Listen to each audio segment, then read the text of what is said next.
నిద్రమూల్లో ఉన్నారు మన వాళ్ళు అంత ఇంకా మేల్కొని చూస్తలేడా మనిషికోసారి చూడు సంగప్ప పైన వేస్తాం కానీ నేను నల్లబట్ట అది వేయి సంగప్పకి ఒకసారి.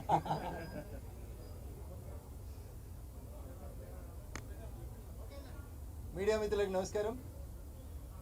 జూబ్లీ హిల్స్ లో భారతీయ జనతా పార్టీ అభ్యర్థిగా గౌరవనీయులు లంకాల దీపక్ రెడ్డి గారిని ప్రకటించిన తర్వాత ఈరోజు గౌరవనీయులు రాష్ట్ర పార్టీ అధ్యక్షులు రామచంద్రరావు గారు, కేంద్ర మంత్రివర్యులు కిషన్ రెడ్డి గారి నాయకత్వంలో సమీక్షా సమావేశాన్ని ఎన్నికల్లో గెలవడానికి కావాల్సినటువంటి వ్యూహాన్ని నిర్దేశించుకోవడం కోసం అందుబాటులో ఉన్నటువంటి నాయకులందరితో సమావేశాన్ని ఏర్పాటు చేయడం జరిగింది.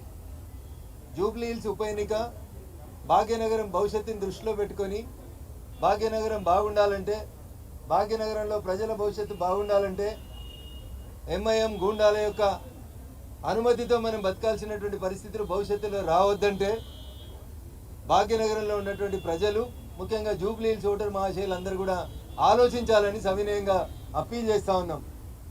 కన్నీళ్లతో ఒకరు కట్టెలు పట్టుకొని ఇంకొకరు ప్రచారం చేస్తూ ఉన్నారు. కాబట్టి కన్నీరుకు కరిగిన, కట్టెలకు భయపడిన జూబ్లీ హిల్స్ భవిష్యత్తుతో పాటు ఈ భాగ్యనగరం భవిష్యత్తు మూసీ నదిలో కలవాల్సినటువంటి పరిస్థితి వస్తుంది. కాబట్టి ఆ కన్నీరు ఎప్పుడు వస్తూనే ఉంటుంది. కన్నీరు కారణం వేరున్నది, కట్టెలు పట్టుకొని తిరిగేటోళ్ళ కారణాలు కూడా మీకు తెలుసు. కాబట్టి మేము ఎవరి గురించి వ్యక్తిగతంగా మాట్లాడదలుచుకోలేదు, కానీ కన్నీళ్లకు కరిగిపోతే 3 సంవత్సరాల జూబ్లీ హిల్స్ భవిష్యత్తు గత 11 సంవత్సరాలు ఎట్లుందో ఇప్పుడు కూడా అట్లే ఉండిపోతుంది. కట్టెలకు భయపడితే కప్పాలు కట్టాల్సినటువంటి పరిస్థితి వస్తుందని ఛాయ్ బండలు కూడా చెప్పాల్సినటువంటి దుస్థితి ఉంది ఈ భాగ్యనగరంలో. అందుకని 1200 కోట్లు పెట్టినటువంటి కమాండ్ కంట్రోల్కి ఈ కట్టెలు పట్టుకొని దాదాగిరి చేసేటోళ్ళు కనబడతలేరు. భాగ్యనగరం భవిష్యత్తు ఆగం కావద్దంటే భారతీయ జనతా పార్టీ జూబ్లీ హిల్స్లో ఎట్లా గెలవాలి, ఎందుకు గెలవాలి అనేటువంటి విషయంలో సుదీర్ఘంగా చర్చించుకోవడం జరిగింది. మా అభ్యర్థి నామినేషన్ల చివరి రోజు అయినటువంటి 21వ తారీఖు రోజు తాను నామినేషన్ వేయబోతా ఉన్నారు. ఆ నామినేషన్ వేసేటువంటి కార్యక్రమం నుంచి ఓటరు మహాశయుల ఆలోచన విధానంలో ఎట్లా మార్పు తీసుకోవాలి, ఎట్లా మార్పు తీసుకురావాలనే విషయం లోపల సోషల్ మీడియాలో కొన్ని యూట్యూబ్ ఛానళ్లలో భారతీయ జనతా పార్టీ గురించి, భారతీయ జనతా పార్టీ నాయకత్వం గురించి జరుగుతున్నటువంటి తప్పుడు ప్రచారాన్ని ఎప్పటికప్పుడు ఎట్లా ఖండించాలనేటువంటి విషయంతో పాటు పత్రికా యాజమాన్యాలకి, ఎలక్ట్రానిక్ ప్రింట్ మీడియా పెద్దలందరికీ కూడా మేము సగౌరవంగా చేసేటువంటి అప్పీల్ ఒకటే. 3 సార్లు వరుసగా ఈ దేశాన్ని పాలిస్తున్న పార్టీ, తెలంగాణలో పార్లమెంటుకు జరిగిన ఎన్నికల్లో అధికారంలో ఉన్న పార్టీతో సమానంగా ఎంపీలను గెలిచిన పార్టీ కాబట్టి గౌరవ పెద్దలందరూ కూడా సవినయంగా చేసేటువంటి అప్పీల్, ఇతర పార్టీలకు వస్తున్నటువంటి కవరేజ్ ఎంత ఉంటుందో దయచేసి భారతీయ జనతా పార్టీ కూడా అంతే కవరేజ్ ఇవ్వాలని సవినయంగా 2 చేతులు జోడించి విజ్ఞప్తి చేస్తా ఉన్నాం యాజమాన్యాలకి, ప్రింట్ మీడియా, ఎలక్ట్రానిక్ మీడియా యాజమాన్యాలకి. భవిష్యత్తు మాది, భవిష్యత్తులో భాగ్యనగరాన్ని పాలించేది మేము.